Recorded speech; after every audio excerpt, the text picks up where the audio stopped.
Yesus dan Yahweh mati-matian ingin menyetarakan kemahakuasaannya dengan batu-batu yang ada di Yerusalem. Sehingga ada kemungkinan batu yang menyapa Nabi itu adalah Tuhannya kawan-kawan Kristen.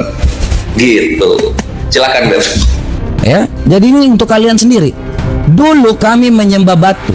Apabila kami mendapatkan batu yang lebih baik, maka kami melemparkannya dan kami mengambil yang lain. Dan apabila kami tidak menemukan batu, kami mengumpulkan segenggam tanah, peras. Ya, kami mengumpulkan segenggam tanah, lalu kami bawakan seekor kambing, kemudian kami peraskan susu untuknya, lalu kami tawaf dengannya. Nah, Batu, betul. Umar dulu seperti Yesus di Sota 47. Yesus pergi mendirikan sebuah batu bata dan menyembahnya sebagai berhala. Umar dan Yesus dulu sama-sama menyembah batu. tunjukkan ilmunya. Jangan framing. Anda tadi mengatakan framing tentang saya. Yang framing Saya baru bilang mending kalau Anda masih di Amrik, bawa nama Amrik, enggak kerja di sana yang baik dan benar, ya. Loh, Anda itu nama Anda tuh bawa nama Amrik, bendera Amrik.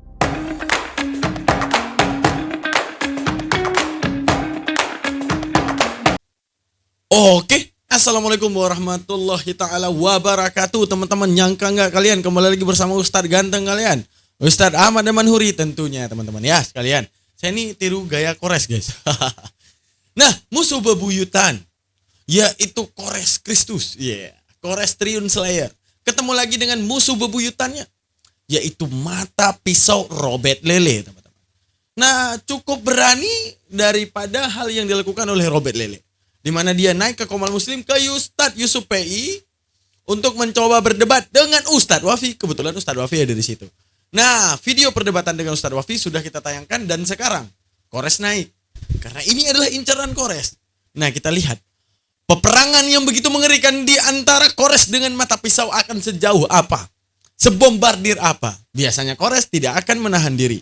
Kalau yang ditandai oleh Kores ataupun musuhnya telah diberi tanda sama Kores, monitor, yang ini musuh gua. Nah, arti musuh ini musuh argumentasi ya, bukan musuh dalam sejarah kemanusiaan. Oke, musuh argumentasi. Nah, biasanya Kores pasti akan sangat keras, pasti akan sangat membungkam, pasti akan sangat mencubit, pedis, hingga tak ada temeng dan benteng ya teman-teman. Nah, ini yang harus kita saksikan sampai habis. Oke teman-teman sekalian, buat kalian yang menyaksikan jangan lupa subscribe, like, dan komen. Jangan lupa titipkan komentar, kita akan mereaksi bareng video ini. Jangan lupa titipkan komentar kalian untuk support channel ini jauh lebih berkembang. Karena komentar menentukan views guys. Jadi tolong ya. Oke, tanpa kita perpanjang, mari sama-sama kita buka live ini dan kita saksikan videonya. Tetap dukung Kores Triun Slayer. Let's go! Mana seperti yang saya bilang tadi. Iya, oke. Ini ya, saya buktikan lagi 3557 seperti yang Ustadz Wafi bilang tadi. Ya, ini hadis keterkaitan. Ya, hadis Tirmizi 3557. Sesungguhnya di kota Mekah terdapat sebongkah batu Hajar Aswad, ya, mengucapkan salam kepadaku pada malam hari di mana aku diutus. Sedangkan sekarang aku benar-benar mengetahuinya. Ya, artinya kalau Mas Wafi lebih teliti, ya, bahwa batu-batu yang mengucapkan salam, batu yang dikenal paling dekat, tentu ada hubungan yang namanya berbicara, pembicaraan. Terkait dengan Yosua tadi, ya, terkait dengan yang namanya batu itu sama seperti stempel, sama seperti materai. Batu itu tidak pernah dikatakan langsung berbicara, tidak. Tetapi itu sebagai tanda stempel untuk di kemudian hari, bahwa contohlah materai lah. Jadi mereka mengatakan bahwa materai ini, ya, saya kasih contoh seperti di pengadilan yang dimaksud oleh Yosua tadi supaya lebih gampang. Karena tidak pernah dikatakan bahwa batu itu berbicara, tidak pernah. Tetapi tentang saya dilaporkan pelanggaran ini. Iya, pelanggaran Ustaz. Saya dilaporkan ini. Ya, sekarang yang namanya TikTok rentan kali pelaporannya. Oke, teman-teman sekalian. Nah, masalah batu ini, si Robert Lele ini. Coba kalian nonton ya. Setiap videonya nggak lepas dari batu. Saya juga udah pernah debat dengan dia. Kalian boleh lihat di YouTube saya, Bang Daman versus Robert Lele. Udah. Saya menampol dia dengan mengatakan gini, kagak ada masalah, Bet. Kalau lu benci banget sama tuh batu, lu ambil tuh batu, lu curi, lu pindahin ke Monas. Lu lihat orang muslim ngadep Monas nggak? Gitu cara lu berpikir. Terus saya pernah bantah lagi dia dengan mengatakan apabila lu datang ke mimbar masjid, lu ngomong batu bukan Tuhan, nggak ada yang marah.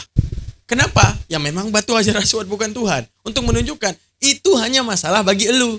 Kegilaan yang lu bangun sendiri. Dan kalau udah gila, nggak usah ngajak-ngajak. Itu pesannya.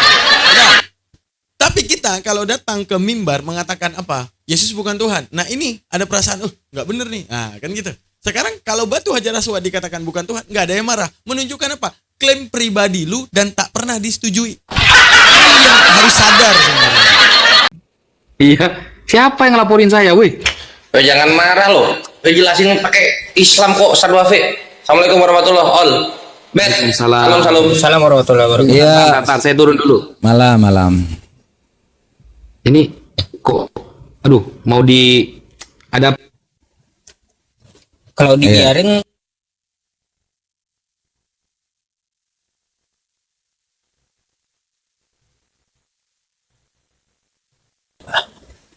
Ya, saya kira ini bagus ya kalau dengan Ustadz Wafi ya.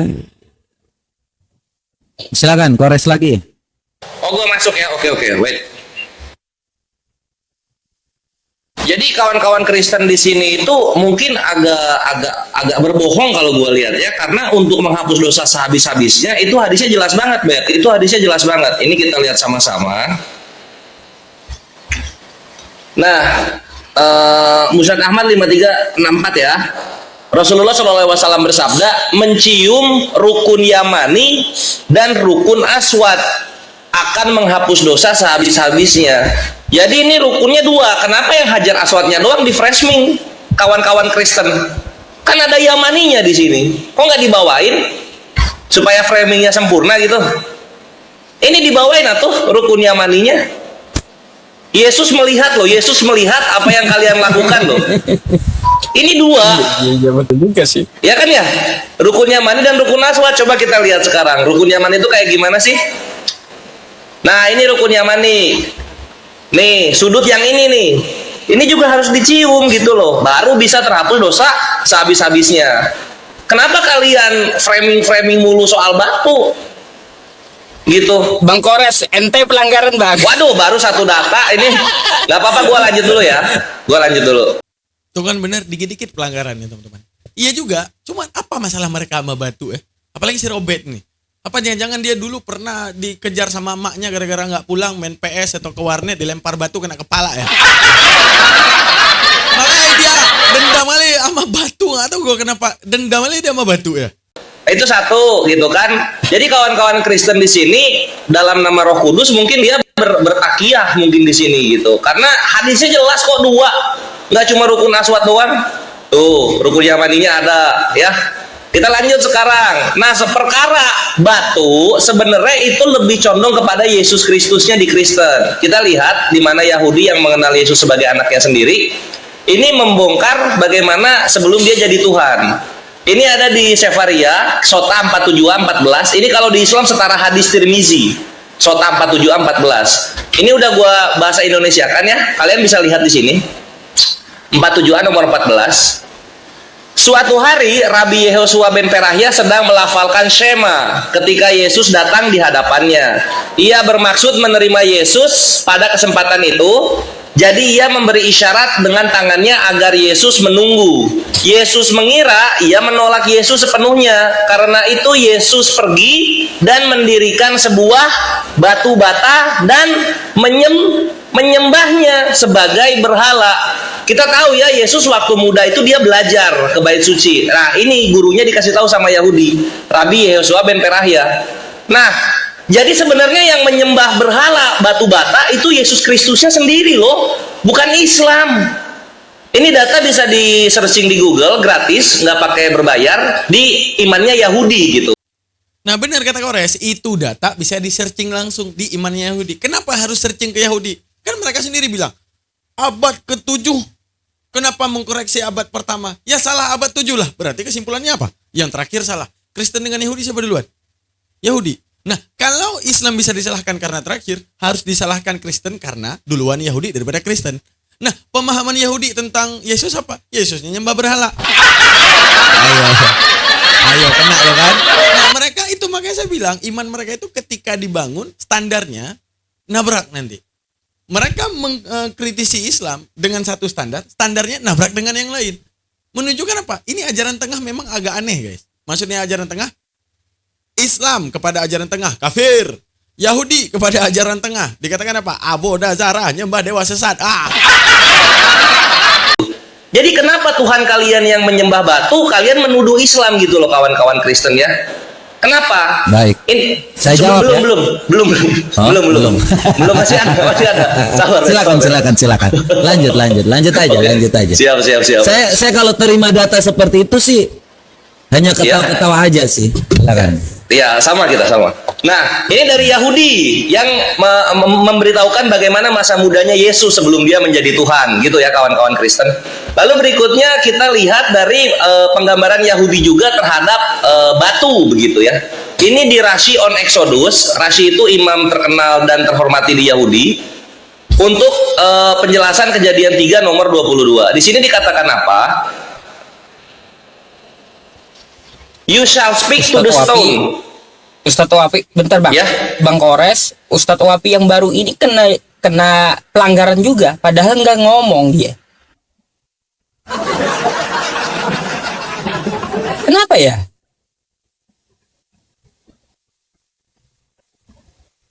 Bang Kores, suaranya nggak ada. Suara nggak ada. Oh iya. Suara nggak ada bang. Siap. Saya kok kena pelanggaran lagi, weh. Ini, Matt, pasukan lu baperan ya? Enggak ada di sini, masa lu pikir ngomong gini ya. Jangan Anda juga tiba-tiba langsung baper juga. Siapa Saya tahu nggak itu ngapa-ngapain memang loh, dari langsung kena ini. TikTok. Ya, tidak mungkin Ustadz Wafi dari tadi tidak menghujat kok. Ngapain juga kita orang Kristen itu meripot-ripot? Tidak pernah ada sejarah, saya percaya kok. Teman-teman Kristen di sini mau cari yang namanya pengajaran. Silakan. Oke, ya udah kita lanjut dulu ya. Nah, perkara berbicara dengan batu itu sebenarnya ada di imannya Yesus sendiri. Yesus yang beragama Yahudi, dia pasti hormat kepada Rashi. Karena Rashi adalah imam terkemuka dan terkenal Yahudi. Di sini dikatakan untuk Kejadian 3:22 dari penjelasannya Rashi, dia berkata, engkau akan berbicara kepada batu. Nah, jadi agamanya Yesus sendiri yang ngomong sama batu itu. Dan engkau akan menebus dosa rumah itu. Dengan batu itu, rumah tersebut dosanya ditebus. Engkau akan mengajarkannya kepada anak-anakmu. Jadi dalam iman Yahudi, memang diajarkan berbicara dengan batu gitu loh. Kenapa dituduhnya ke Islam? Nah, jedor-derdor, benar kata Kores itu. Ketika Yesus berada dalam kalangan Bani Israel, yang ibunya adalah seorang Yahudi juga, ya kan? Berarti dia Yahudi. Nah, ketika Yahudi, dia taat pada Rashi. Nah, Rashinya mengajarkan tentang ngomong sama batu. Makanya istilah-istilah di Bible, gunung batuku, batu yang dibuang. Makanya di batu-batuin nih, gitu. Ini yang membuat kita agak bingung ya. Lalu kemudian berikutnya soal perkara mencium batu. Tadi berbicara batu sudah, mencium batu sudah, menyembah batu juga sudah ya. Ternyata lebih dekat kepada Yesus dan juga Yahudi. Sekarang soal mencium batu juga ternyata itu di Yahudi dilakukan, kawanku. Ini untuk kawan-kawan Kristen pelajaran ya. Di Yesaya 6 nomor 6, seorang serafim datang kepada Nabi Yesaya. Ini pasti udah tahu lah kawan-kawan Kristen. Di tangannya ada bara yang diambilnya dengan sepit dari atas mesbah. Ia menyentuhkannya kepada mulutku serta berkata, lihat ini telah menyentuh bibirmu, maka kesalahanmu telah dihapus dan dosamu telah diampuni. Jadi dosa di sini diampuni ya, karena batu nempel ke mulutnya Nabi Yesaya. Sekarang perhatikan, kalau nggak percaya. Jadi di sana batu bara itu adalah rispah, bahasa Ibraninya gitu. Apa nih artinya rispah? Nah, kalau kita buka di leksikonnya 7531, rispah ini dia mempunyai definisi apa? Batu panas. Jadi baik dalam keimanan Yahudi dan Islam, batu itu identik dengan perbuatan yang bisa menghapus dosa, bukan kayu salib, kawan-kawan Kristen. Bukan kayu salib. Iya, bukan kayu salib. Ya, karena kalau kayu salib itu identik dengan ini, teman-teman. Identik dengan jemur pakaian. Gitu, bukan orang yang dijemur. Batu dia. Medianya batu. Nah, dengan ini Sudah? belum satu lagi. Oh. Nah, lalu Sebentar. ya, Banyak supaya saya tanggapi ya satu-satu. Jangan kalau memang Anda mau ditanggapi satu-satu, kita akan diskusi panjang. Nggak apa-apa. Jadi kalau Anda keluarkan dalil semuanya, nanti udah habis pelurunya. Saya jawab sekalian. lu masih ada 17 lagi. utama. Tapi Iya, nggak dikeluarin makanya- sekarang. Maksudnya gini, Bet. Oke. Tadi kan lu udah bahas Saya soal tanggapi. Iya. Tanggapi tentang Ini gue musnah. sedikit lagi. Gua nggak bawa data baru. Ya udah. Bukan Ya, ini saya gua- panas. Saya nggak pernah panas kalau tentang apa yang namanya batu-batu.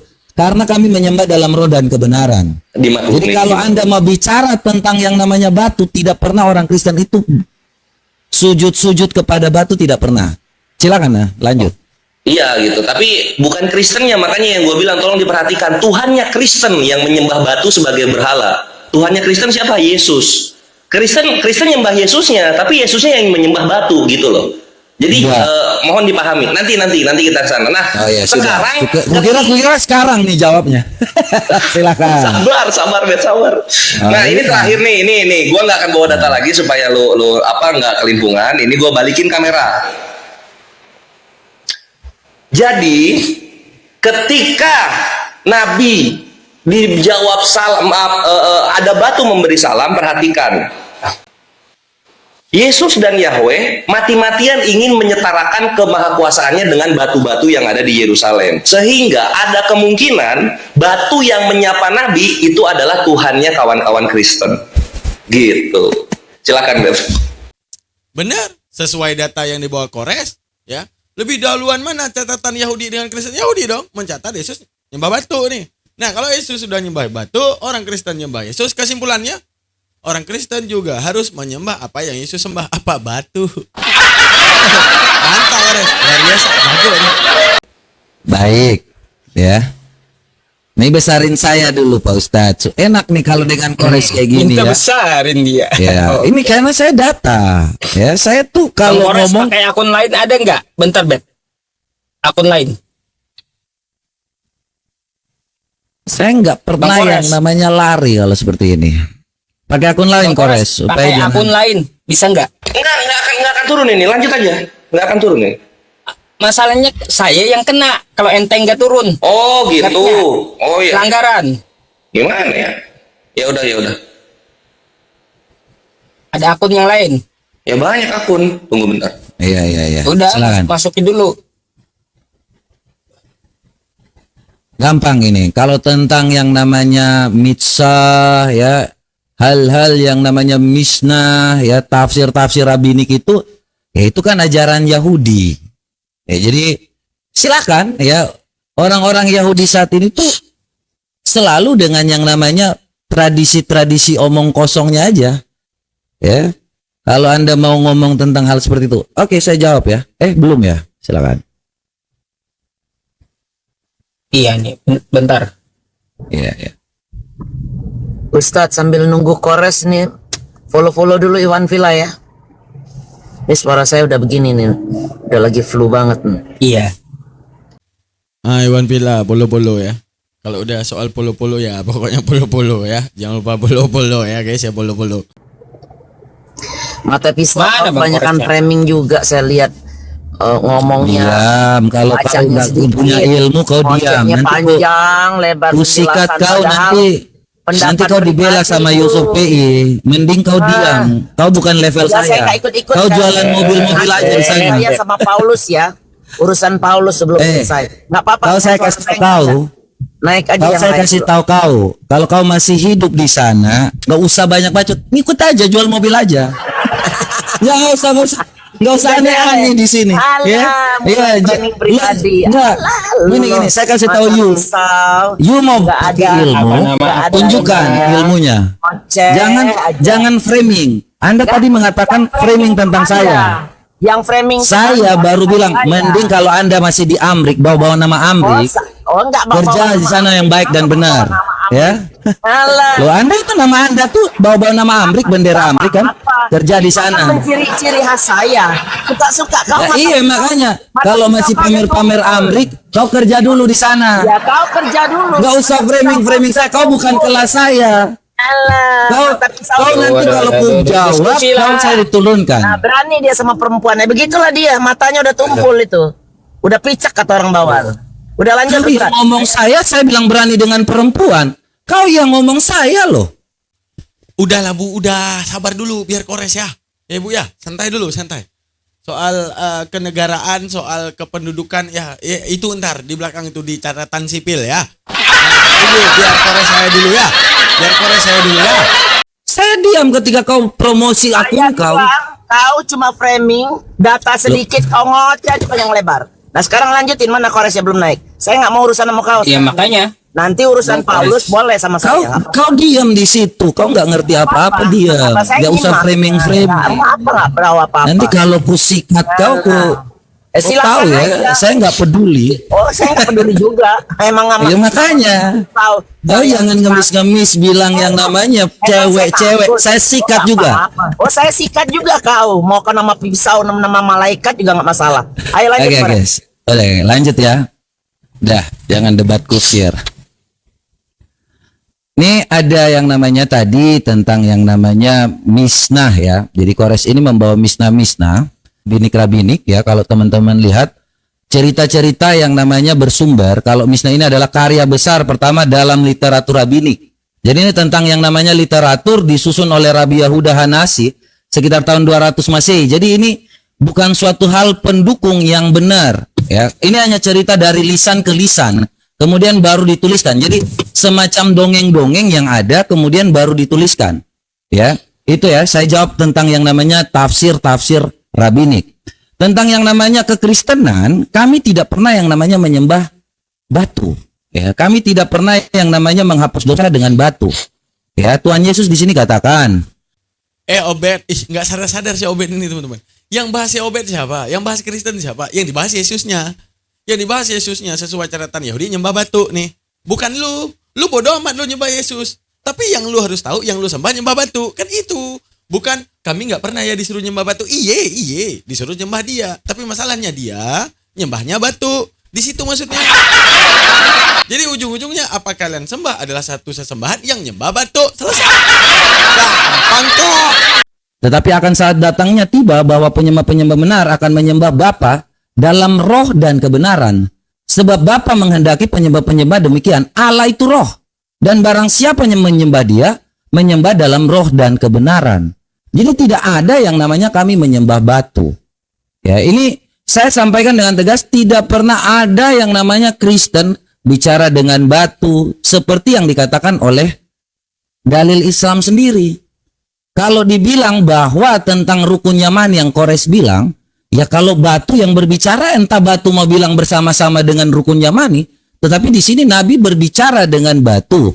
Ya, ini kalau memang tidak yang namanya tidak kenal dekat, kalau tidak yang namanya ngobrol, tidak mungkin dia berani mengatakan, akulah yang paling mengenal batu di Mekah.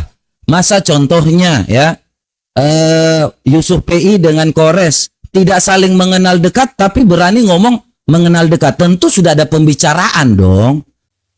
Kalau kita ngomong ya, aku paling kenal dengan Pak Prabowo. Artinya apa? Ada satu dugaan salah terhadap Pak Prabowo. Lalu kita mengatakan, lu ngomong apa soal Pak Prabowo? Nggak kayak gitu. Gua yang paling kenal Pak Prabowo. Nah, gini. Tadi dia udah bawakan bahwa orang Arab itu identik nyembah batu dulu sebelum datang Nabi Muhammad. Bener. Mereka mengambil batu, mereka bentuk, mereka jadikan berhala. Nah, Nabi Muhammad itu adalah hadis yang menyanggah. Mengatakan apa? Nggak usah lu sangka ini batu punya kekuatan layaknya Tuhan. Dan lu jadikan berhala. Gua yang paling tahu itu batu. Dengan lanjutan hadis, batu memberi salam kepada Rasulullah. Menunjukkan apa? Seterhormat Rasulullah daripada batu. Ngapain lu nyembah sesuatu yang bahkan manusia lebih terhormat daripada batu itu? Itu yang mau dikatakan Obed. Tentu sudah ada yang namanya komunikasi beberapa kali. Makanya dibilang sangat dekat. Terkait dengan yang namanya Hajar Aswad, ya ini memang hanya batu yang ngomong sama Muhammad itu ya. Batu Hajar Aswad, tidak ada batu yang lain.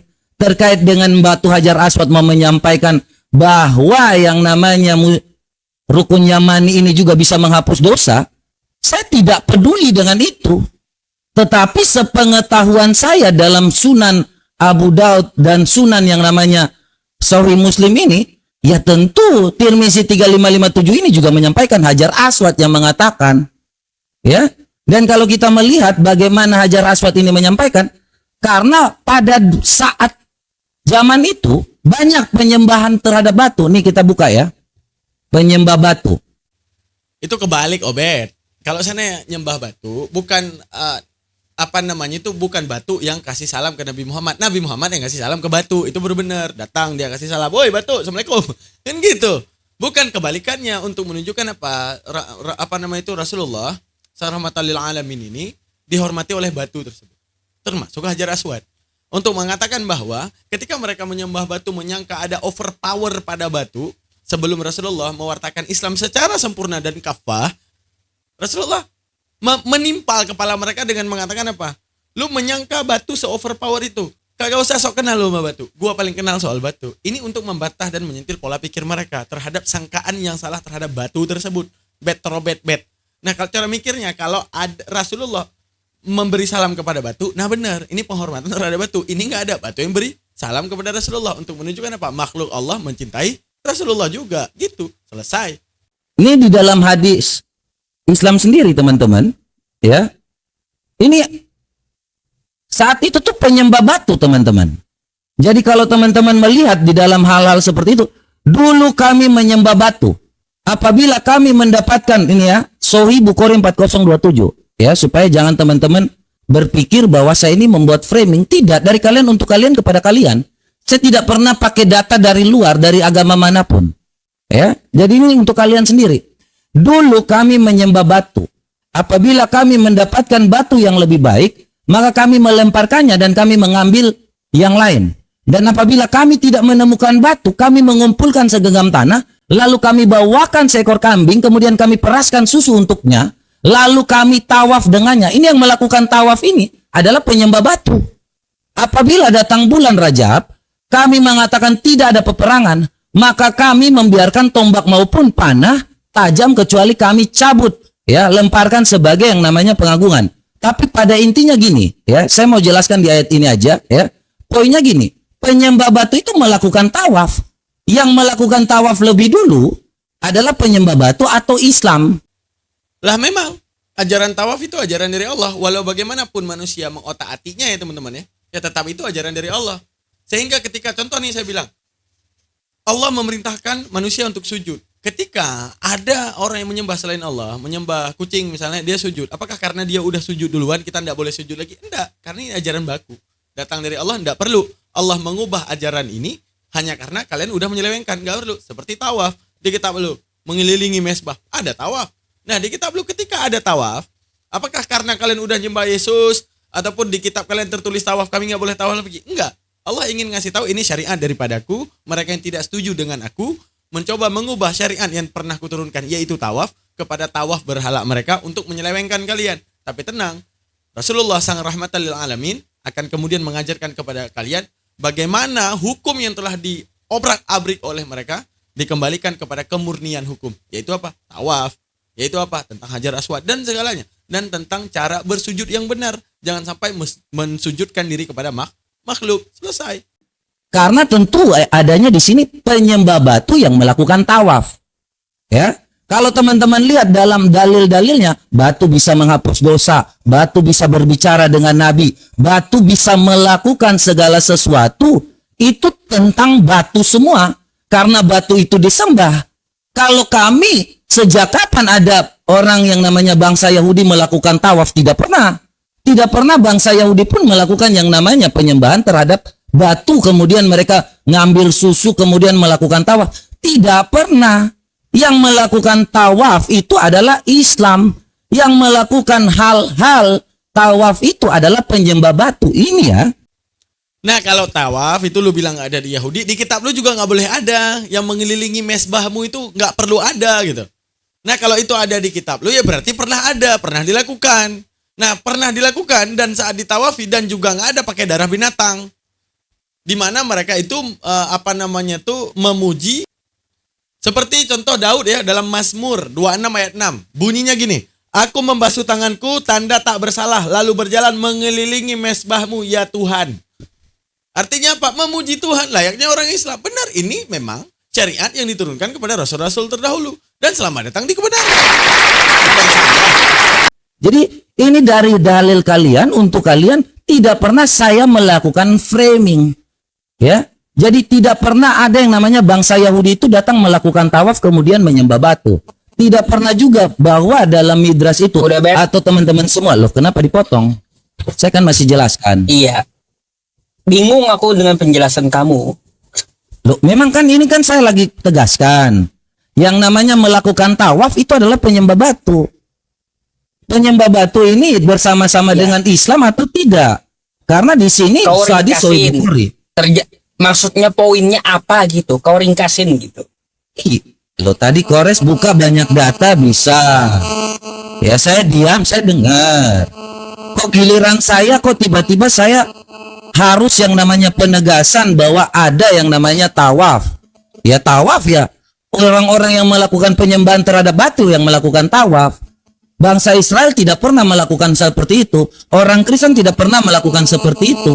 Yang melakukan tawaf itu hanya Islam dan penyembah batu. Yang berbicara dengan batu itu hanya Muhammad dan Hajar Aswad. Yang mengetahui tentang penghapus dosa hanya Islam dan Muhammad, yang tahu menghapus dosa sehabis-habisnya dengan batu. Itu yang dapat saya sampaikan. Silakan supaya ini aku kasih ini ya.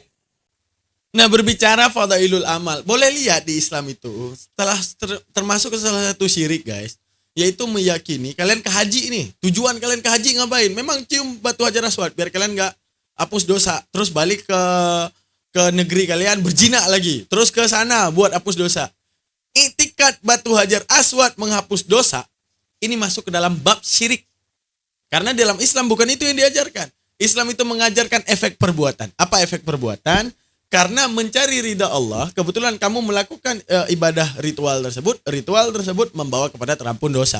Salah satunya azan, salah satunya bersugi, salah satunya banyak hal. Terus perjalanan ke masjid. Ya, perjalanan ke masjid. Apabila seseorang berjalan ke masjid, kaki kanannya mendoakan dirinya, kaki kiri menghapuskan dosanya, kan gitu.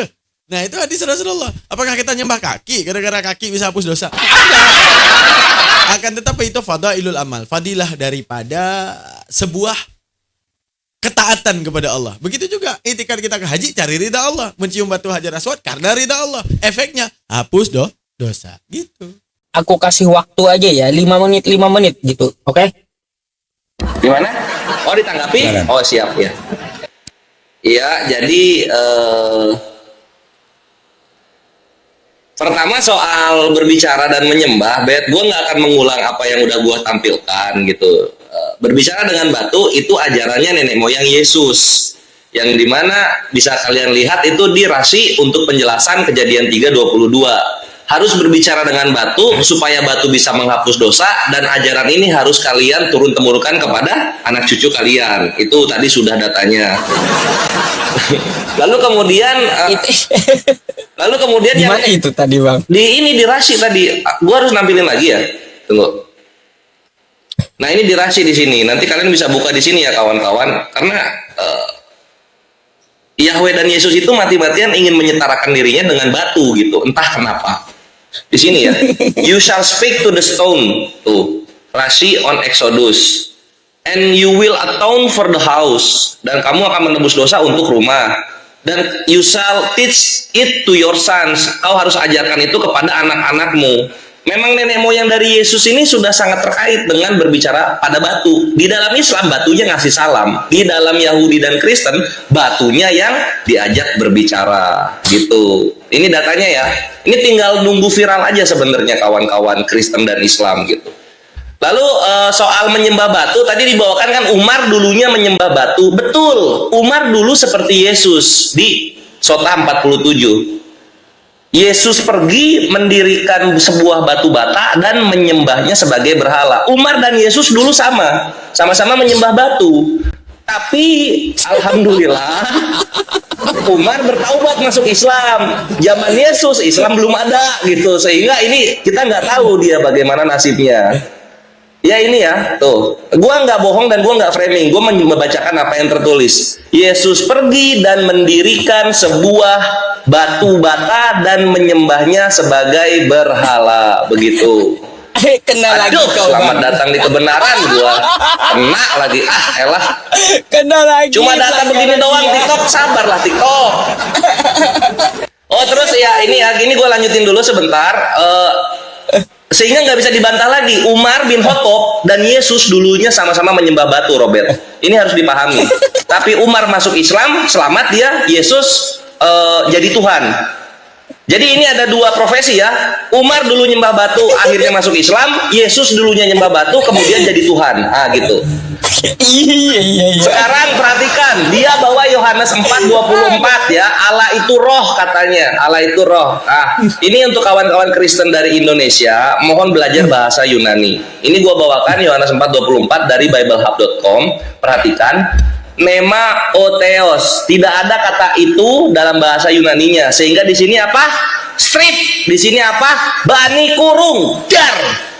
Itu adalah kesesatan dalam terjemahan, sehingga kalian sudah 3 generasi tersesat ketika menyatakan Allah itu roh. Tidak ada satupun dalam perjanjian baru mengatakan Allah itu roh. Yohanes ruh Allah atau ruhullah ini kalau dalam bahasa Arab. Selamat datang di kebenaran. Kita mengetahui bahwa Robert ternyata tersesat karena dia mengimani terjemahan. Kalau dalam bahasa Yunaninya ketika Yesus berkata itu bukan Allah, itu roh artinya. Gitu ya. Nih, Yohanes 4:24.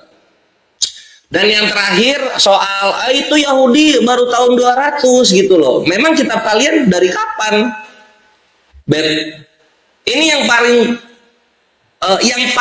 lengkap mengenai perjanjian baru itu baru ada di tahun 325, lebih tua Yahudi. Ini namanya Codex Sinaiticus. Lalu yang kemudian yang kedua Codex Vaticanus. Codex Vaticanus itu di abad kedua sampai ketiga lah dia baru ada gitu. Jadi jangan ini zaman digital. Semua yang kalian doktrin ternyata bertentangan dengan apa yang ada di dalam dunia digital gitu. Lebih tua 200 tahun daripada kitab kalian Kristen. Kitabnya Yahudi ini.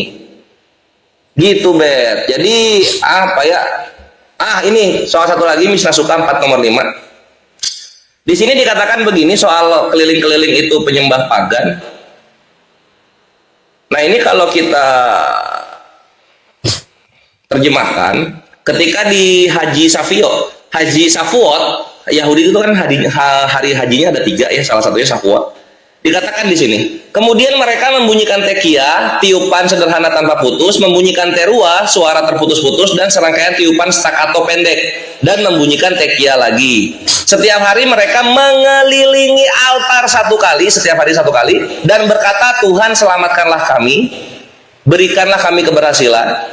Lalu Rabi Yehuda mengatakan bahwa mereka akan berkata, Anifaho selamatkanlah kami. Pada hari itu, hari ke-7 Sukot, mereka akan mengelilingi altar 7 kali. Dar, selamat datang di kebenaran. Jadi yang keliling-keliling itu kalau dibilang penyembah batu, artinya Yesus ini kelahiran penyembah batu jadinya, Bet. Gitu. Ya silahkan dibantah.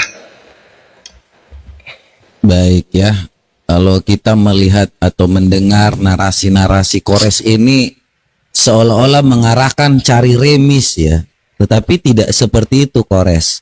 Ya kalau kita baca dalam Bible Hub memang tidak ada kata itu, tetapi ditransmisikan ya karena kita mengandung yang namanya bahasa literal yang berbeda ya. Makanya supaya dimengerti Allah itu roh dan kita menyembah dalam roh dan kebenaran supaya dapat dimengerti. Bukan Allah sama dengan roh langsung kata sama dengan, tidak ada.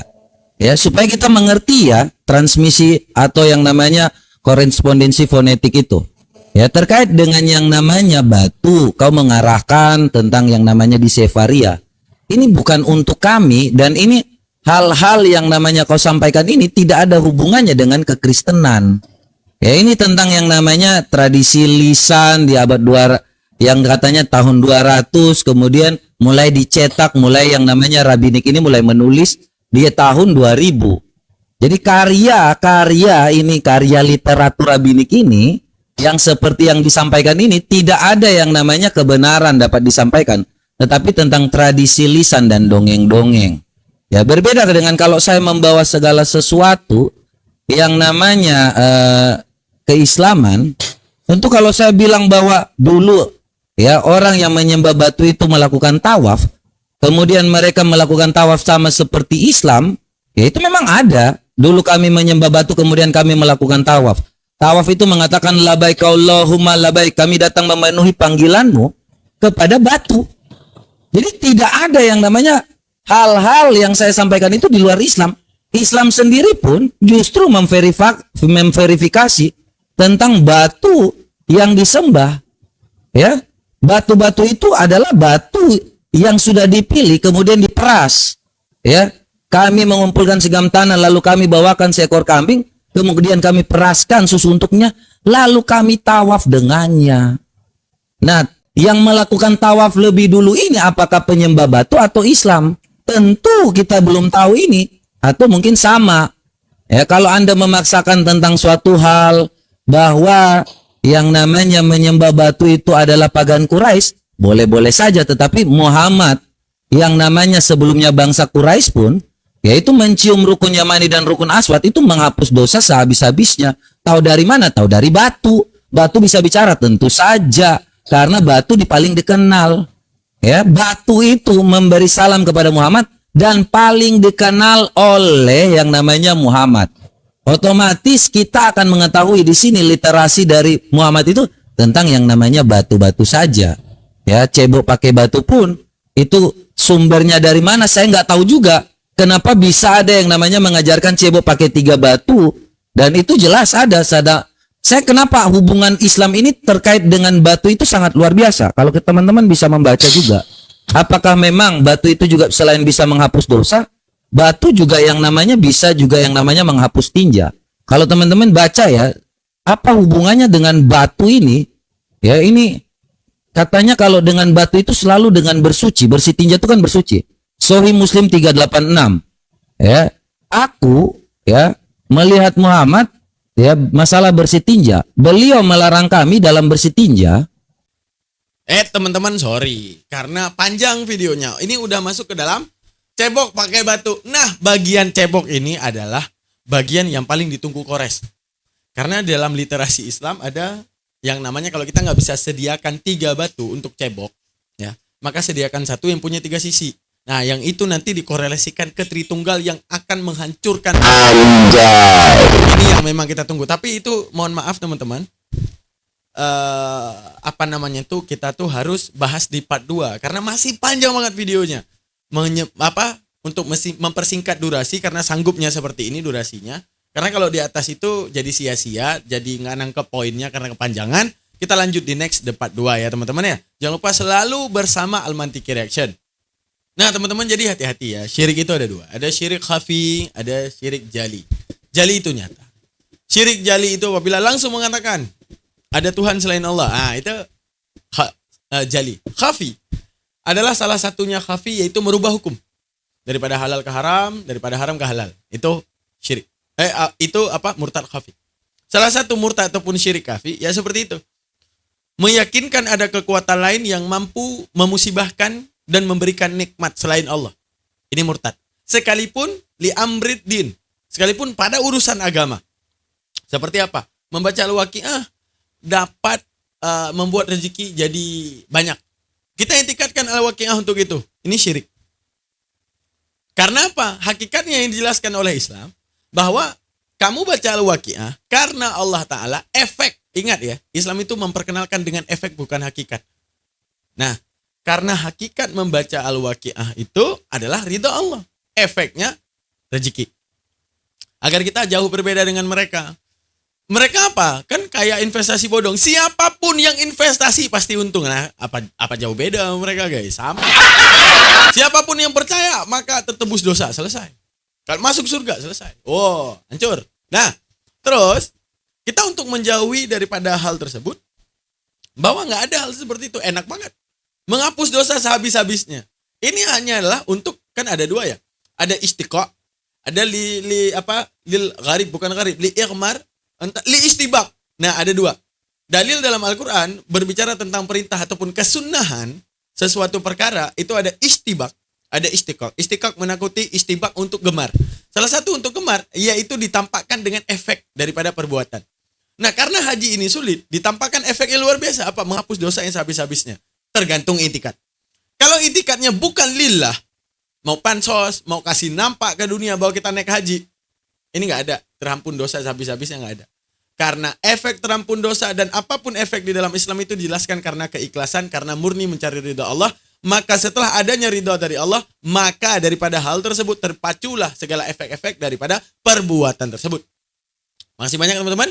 Jangan lupa subscribe, like, dan komen. Jangan lupa titipkan komentar. Kita akan tunggu part 2 yang akan saya premierkan sore besok. Terima kasih banyak teman-teman. Saya akhiri. Subhanakallah wa bihamdika asyhadu an la ilaha illa anta astaghfiruka wa atubu ilaik. Kalau mau dukung channel Bang Daman, jangan lupa titipkan komentar. Karena itu yang paling penting untuk membuat channel Bang Daman semakin berkembang. Terima kasih banyak. Saya akhiri. Assalamualaikum warahmatullahi wabarakatuh. Bye.